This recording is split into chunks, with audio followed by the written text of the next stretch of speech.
తాకట్టులో ఉన్న బంగారం అమ్మాలనుకునే వారి ఇన్ఫర్మేషన్ ఇస్తే దాని వాల్యుయేషన్ బట్టి మీకు కమిషన్ కూడా ఇస్తుంది గోల్డ్ హబ్. హాయ్ హలో నమస్తే, వెల్కమ్ టు మనం టీవీ. నేను దుర్గా. వైసీపీ 9వ లిస్ట్ని రిలీజ్ చేయడం జరిగింది. అయితే ఈ లిస్టులో లోకేష్ని టార్గెట్ చేస్తున్నట్లుగా మనకు తెలుస్తోంది. అయితే దీనిపై స్పందించేందుకు మనతో పాటు ఉన్నారు ప్రముఖ అనలిస్ట్ అంకంరావు గారు. ఇప్పుడు వారితో మాట్లాడదాం. సార్ నమస్తే. సార్ నమస్తే అండి. వైసీపీ అయితే 9వ లిస్ట్ రిలీజ్ చేయడం జరిగింది, అందరికీ తెలిసిందే. కానీ ఈ లిస్టులో స్పెషల్గా చెప్పుకోవాల్సింది ఏంటంటే మంగళగిరి నియోజకవర్గం నుంచి లోకేష్ గారు ఆల్రెడీ టీడీపీ అభ్యర్థి. సో ఆయనకు ఆపోజిట్గా లావణ్య గారు, ఎవరైతే మనకి రాజకీయ నేపథ్యం ఉందో వాళ్ళ ఫ్యామిలీలో చాలా మంది ఉన్నారు కదా, సో ఆవిడ్ని పెట్టడం వెనక కారణం ఏమంటారు అంటే లోకేష్ గారిని అసలు టార్గెట్ చేశారంటారా వైసీపీ? సాధ్యమే కదండి అది. లోకేష్ గారిని ఓడించడానికి వాళ్ళు చేస్తారు, అందుట్లో సందేహం ఏం లేదు. కానీ వాళ్ళు చేసిన ప్రతిసారి 10,000 ఆధిక్యత పెరుగుతూ ఉంది ఆయనకి. అభ్యర్థులు మార్చే కొంది ఆయన ఆధిక్యత పెంచుకుంటూ వెళ్తున్నాడు. ఇవాళ మంగళగిరి పరిస్థితి ఎలా ఉంది అంటే అక్కడ అభ్యర్థి ఎవరు, అవతల వాళ్ళు ఎవరు అనేది చూడలేదు. లోకేష్ గారి వల్ల మన నియోజకవర్గం అభివృద్ధి చెందుతుంది, మనకు ఎలాంటి ఇబ్బంది లేదు, మన నియోజకవర్గానికి ప్రగతి పదాన్ని తీసుకెళ్ళగలడు లోకేష్ బాబు అనే అభిప్రాయంతో ప్రజలు మమేకమై ఉన్నారు. పోయినసారి స్వల్ప ఆధిక్యతతోటి రామకృష్ణారెడ్డి గారు గెలిచారు. గెలిచిన ఆయనకి నువ్వు కాదు అనుకున్న తర్వాత గంజి చిరంజీవి గారిని తీసుకురావడం కూడా జరిగింది. మరి ఆ తర్వాత మళ్ళీ మార్చారు. ఇట్లా అభ్యర్థులను మార్చుకుంటూ వస్తూనే ఉన్నారు. అంతిమంగా ఏంటంటే ఒక నిర్ణయానికి మాత్రం అక్కడ ప్రజలు వచ్చారు. లోకేష్ బాబు గారిని గెలిపించుకోవాలనేది ప్రజలు నిర్ణయించుకున్నారు. ఆ యొక్క సమాచారం వీళ్ళకి కూడా వస్తుంది కాబట్టి వాళ్ళు ఏంటంటే ఆధిక్యతను తగ్గించడం కోసం గెలుపు అనేది మర్చిపోయారు. వాళ్ళు గెలవరం కుదరదంటారా? నిస్సందేహంగా అక్కడ మంగళగిరిలో శాసనసభ్యులుగా లోకేష్ బాబు గారు భారీ ఆధిక్యతతో గెలుస్తున్నారు. ఆధిక్యతను తగ్గించడం కోసం వీళ్ళు ప్రయత్నం చేస్తున్నారు. ఇప్పుడు తీసుకొచ్చిన లావణ్య గారు రాజకీయ నేపథ్య కుటుంబం, మామగారు శాసనసభ్యుడిగా చేశారు, తల్లిగారు శాసనసభ్యుడిగా చేశారు కాబట్టి బలమైన రాజకీయ కుటుంబం, అందుట్లో ఎలాంటి సందేహం కూడా ఏమి లేదు. కానీ అక్కడున్న సమీకరణలు, ప్రస్తుత పరిస్థితులు, ప్రజల మనోగతాలు అన్నీ కనుక మనం పరిగణలో తీసుకుంటే అంతిమంగా అక్కడ అందరూ కలిసి ఒక నిర్ణయానికి వచ్చున్నారు.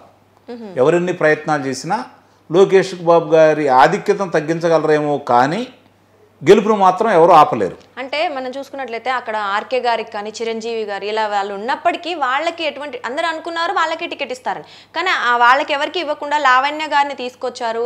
ఫ్యామిలీ బ్యాక్గ్రౌండ్ ఎక్కువ ఉంది కాబట్టి సో ఖచ్చితంగా ఏమైనా మార్పు తీసుకొస్తుందంటారా ఆవిడ? అదేనండి, ఆధిక్యంలో కాదు నేను చెప్పేది, అంటే లోకేష్ గారిని ఓడిస్తుంది అనే ఆలోచన అధినాయకులకు, వైఎస్ఆర్సీపీ పార్టీ అధినాయకులకు లేదు, పోటీ చేసే వాళ్ళకు కూడా లేదు. అందులో ఎలాంటి సందేహం కూడా ఏం లేదు. ఆళ్ల రామకృష్ణారెడ్డి గారు అయితే భారీ ఆధిక్యతతో ఓడిపోతున్నాడని చెప్పని వాళ్ళకి సమాచారం ఉంది కాబట్టి ఆయన తప్పించి చిరంజీవి గారిని నియమించడం కూడా జరిగింది. చిరంజీవి గారు గతంలో పోటీ చేసి ఇదే ఆళ్ల రామకృష్ణారెడ్డి గారి మీద తెలుగుదేశం పార్టీ తరఫున 2014లో అతి స్వల్ప ఓట్లు, చాలా తక్కువ ఓట్లతోటి ఆ రోజు ఆళ్ల రామకృష్ణారెడ్డి గారు విజయం సాధించడం కూడా జరిగింది. ఆ పరిణామాల్లో ఆయన తెలుగుదేశం పార్టీ అక్కడ మున్సిపల్ చైర్మన్గా ఆయన చేయటం, తెలుగుదేశం పార్టీ అధికారంలో ఉండటం, ఆయన అక్కడ స్థానికంగా కొంచెం బలపడ్డాడు. ఆ క్రమేణా మళ్ళీ ఇప్పుడు ఆళ్ల రామకృష్ణారెడ్డి గారి మీద వ్యతిరేకత భారీగా ఉంది కాబట్టి ఆయన వచ్చేసి వైఎస్ఆర్సీపీ పార్టీలో చేరాడు కాబట్టి ఆయనకి అక్కడ శాసనసభ్యుడిగా ఆయన అవకాశం కల్పించారు. కానీ ఆయన కూడా ఓడిపోతున్నారు అని చెప్పి వాళ్ళ సమాచారం వచ్చిన తర్వాత నిర్దాక్షిణ్యంగా ఆయన తీసి పక్కన పడేశారు. కాబట్టి నిన్న ఆయన కొంచెం కంటతడి పెట్టుకోవడం కూడా మనం చూసాం. అక్కడ పరిణామాలన్నీ ఇప్పుడు ఈవెన్ తీసుకొచ్చారంటే రాజకీయ నేపథ్యం అన్నమాట వాస్తవమే, కానీ ప్రజాభిప్రాయం ఒక రకంగా ఉంది. ఇప్పుడు అభ్యర్థులు నిలబడుతూ ఉంటారు, వస్తూ ఉంటారు, పోతూ ఉంటారు. పార్టీ యొక్క అదే అంతిమంగా వాళ్ళ యొక్క ప్రజల్లో ఎలా ఉంది అనే దాని మీదే ఆధారపడి ఉంటుంది. అంటే అభ్యర్థి మారితే ప్రజలు మారని ఏముంది సార్?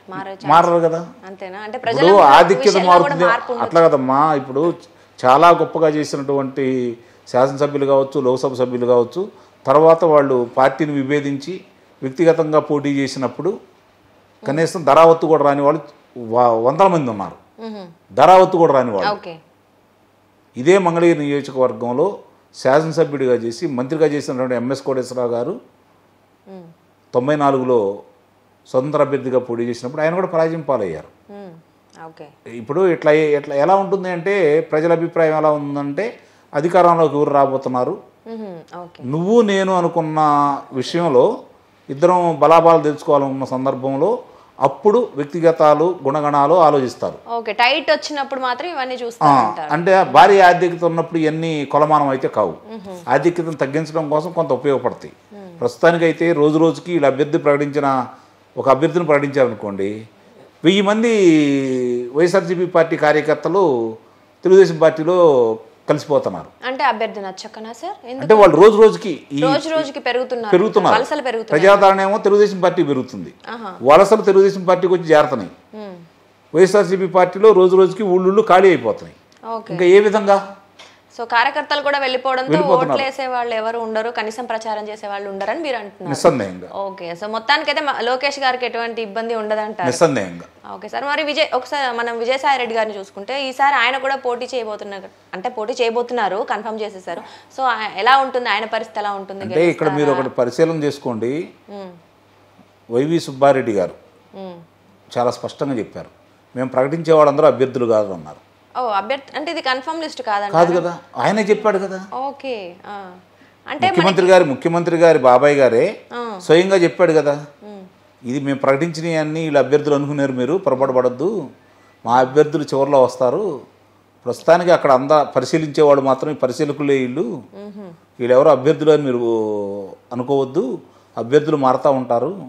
సహజంగా ఎట్లా ఉంటుందంటే అధికార పార్టీ 151 స్థానాలు వచ్చినటువంటి అధికార పార్టీ 22 మంది లోక్సభ సభ్యులు, 151 మంది శాసనసభ్యులు, అలాగే 11 మంది రాజ్యసభ సభ్యులు ఉన్నటువంటి పార్టీకి ఈ దుస్థితి ఎందుకు వచ్చిందని కూడా ఒకసారి ఆలోచించుకోవాలి. ఇప్పుడు 9 విడతలుగా మీరు ప్రకటించింది కూడా ఒక్క విడతగా జనసేన తెలుగుదేశం పార్టీ కలిసి ప్రకటించిన 99 స్థానాలు లేవు కదా. 94 స్థానాలు తెలుగుదేశం పార్టీ ప్రకటించింది, 5 స్థానాలు జనసేన ప్రకటించింది. మరి అన్నప్పుడు మీరు ఇన్నిసార్లు ప్రకటించినందుకు కూడా అంతమంది లేరు కదా, అంటేనే మీకు అభ్యర్థులు దొరకట్లేదు అనేది స్పష్టంగా అర్థమైపోతుంది కదా. ఓకే, సో అభ్యర్థులు లేరు అంటే అయినప్పటికీ సార్ మనం విజయసాయి రెడ్డి గారు పోటీ చేస్తారని అయితే ఎవరు అనుకోలేదు. సో ఆయన పేరైతే వచ్చింది, అంటే ఆయన పోటీ చేసే ఛాన్స్ ఉన్నట్టుగానే మనకైతే వార్తలు వినిపిస్తున్నాయి. సరే, పోటీ చేస్తే గెలుస్తారంటారా? పోనీ ఎవరు? విజయసాయి రెడ్డి గారు పోటీ చేస్తే ఎలా ఉంటుంది? వేమిరెడ్డి ప్రభాకర్ రెడ్డి గారు నెల్లూరు లోక్సభ స్థానం నుంచి 150,000 ఆధిక్యతతో ఆయన విజయం సాధించబోతున్నారు. విజయసాయి రెడ్డి గారు పోటీలో ఉన్నప్పటికీ, విజయసాయి రెడ్డి గారు పోటీ చేసినా, ఇంకోళ్ళు వచ్చి అక్కడ పోటీ చేసినా కూడా వేమిరెడ్డి ప్రభాకర్ రెడ్డి గారు అనే వ్యక్తి 150,000 ఆధిక్యతతో ఆయన గెలుపొందబోతున్నాడు. ఇది మీరు రాసి పెట్టుకోండి, ఎన్నికలు అయిపోయిన తర్వాత మాట్లాడుకుందాం. అంటే మనం అనుకున్నట్లుగానే ప్రజలు ఎంతలోకి మారొచ్చు కదా, అభిప్రాయాలు మారితే. అభిప్రాయాలు మారండి, అభిప్రాయాలు ఎప్పుడు మారుతాయి? వాళ్ళ మనోగతాలు, వాళ్ళు మామూలుగా పరిపాలన సాఫీగా జరిగినప్పుడు అభ్యర్థులను మారిస్తే ఏదన్నా కొంత తేడా వస్తుంది. వాళ్ళ యొక్క స్థితిగతులని మీద దెబ్బతీసి, వాళ్ళ కులాల మీద దెబ్బతీసి, వాళ్ళ మతం మీద దెబ్బతీసి, ప్రాంతం మీద దెబ్బతీసి, వాళ్ళ జీవితాలతో ఆడుకున్న తర్వాత వాళ్ళు తిరిగి నీకెళ్ళి వస్తారు. ప్రజల్లో ఇప్పుడు ఒక సమావేశాల్లోనూ సభల్లోనే మాట్లాడుతూ మిగిలిన చోట దళితుల మీద దాడులు ఈ ప్రభుత్వం వచ్చిన తర్వాత ఇంతవరకు ఏ భారతదేశంలో ఏ రాష్ట్రంలో జరిగిన దాడులు దళితుల మీద ఇక్కడే జరిగినాయి కదా. ముస్లింలు మైనారిటీ వర్గాల మీద అట్లానే జరుగుతున్నాయి కదా. ఈరోజు ఏ విధంగా నువ్వు ఏం మంచి చేసావని చెప్పి బటన్ నొక్కి డబ్బులు ఇచ్చాననే ఒక్క కారణం తప్ప, 2,50,000 కోట్ల రూపాయలు నేను ప్రజలకి పెంచాననే మాట తప్ప, ఫలానా అభివృద్ధి చేశానని కానీ, ప్రభుత్వ ఉద్యోగాలు ఇట్లా కల్పించానని కానీ, లేకపోతే పారిశ్రామికవేత్తలు ఇంతమంది వచ్చారు, ఇన్ని పరిశ్రమలు పెట్టారు, వాళ్ళ ద్వారా ఉద్యోగాలు వచ్చినాయని కానీ, లేకపోతే ఈ నీటి ప్రాజెక్టులు నేను పూర్తి చేశానని చెప్పి కానీ, ఈ రహదారులు నేను వేశానని చెప్పి కానీ, లేకపోతే ఇంతమందికి స్వయం సహాయక సంఘాల వారికి కావచ్చు, వీళ్ళకి కావచ్చు, వాళ్ళకు సంబంధించిన వృత్తుల్లో వాళ్ళు వ్యాపారం చేసుకోవడానికి నేను ఆర్థికంగా వాళ్ళకి సహాయం చేశానని కానీ చెప్పుకోవడానికి ఏమున్నాయి? తెలుగుదేశం పార్టీ చెప్పుకోవడానికి చాలా ఉన్నాయి, చాలా స్పష్టంగా కనపడుతున్నాయి. నీ పక్కనే శ్రీసిటీ కనపడుతుంది. 5 సంవత్సరాల్లో వాళ్ళు ఏం చేశారో కనపడతా ఉంది. శ్రీసిటీలో ఎంత అభివృద్ధి చెందిందో కనపడతానే ఉంది. ముఖ్యంగా ఏ పల్లెల్లోకి వెళ్ళినా కూడా, ముఖ్యంగా దళిత వాడల్లో 5,200 కిలోమీటర్ల సిమెంట్ రోడ్లు వేసినవి కనపడతా ఉన్నాయి. రమారమి 1,00,000 మందికి నీకు స్వయం సహాయ సంఘాల తరఫున వారికి నిధులు కేటాయించడం కూడా జరిగింది. ఇన్నోవాలు ఇచ్చారు, వాళ్ళని చదివిచ్చారు, విదేశాల్లో చదివిచ్చారు, బెస్ట్ అవైలబుల్ స్కూల్లో చదివిచ్చారు వాళ్ళు. ఈరోజు నువ్వేం చేసావని వాళ్ళకి రావాల్సిన 27 పథకాలు నువ్వు రద్దు చేసావు. సో వ్యతిరేకత ఉంది కాబట్టి వైఎస్ఆర్సీపీ ఎన్ని లిస్టులు రిలీజ్ చేసినా మొత్తానికైతే కుదరదు, ఎటువంటి ఫలితం లేదంటున్నారు. కానీ సార్ మనం చూసుకున్నట్లయితే ఒకవేళ మీరు అన్నట్లు భారీ ఆధిక్యం పక్కన పెడితే పోనీ టైట్ పొజిషన్ వచ్చే అభ్యర్థులు ఉన్నారనుకోండి, మరి అక్కడ కాంగ్రెస్ పార్టీ కూడా కొన్ని ఓట్లు చీల్చుతుంది కదా, సో మరి అప్పుడు ఏ పార్టీ గెలుస్తుంది అంటారు? కాంగ్రెస్ పార్టీ ఓట్లు ఎవరి? వైఎస్ఆర్సీపీ పార్టీకి వచ్చిన సాంప్రదాయ ఓట్లు ఎక్కడై? కాంగ్రెస్ పార్టీయే కదా. కాంగ్రెస్ పార్టీ చీల్చుకుంది అనుకోండి, వాళ్ళ ఓట్లే చీల్చుకుంటది, వైసీపీదే చీల్చుకుంటది. నష్టం అయితే లాస్ట్ కి ఎటువంటి పరిస్థితుల్లో కూడా వైసీపీకే ఉంటుంది. వాళ్ళు ఎంత బలపడితే అంత నష్టపోయేది వైఎస్ఆర్సీపీ పార్టీ. అంటే టీడీపీ జనసేన కూటమి నుంచి కూడా కొంతమంది సపోర్ట్ చేసి ఉండొచ్చు కదా, కాంగ్రెస్ చేస్తారేమో. 10 మంది గనక కాంగ్రెస్ పార్టీకి ఓట్లు వేస్తే నిస్సందేహంగా 8 మంది వైఎస్ఆర్సీపీ పార్టీ వాళ్ళే ఉంటాయి. 2 మాత్రమే తెలుగుదేశం జనసేన పార్టీ నుంచి వస్తాయి.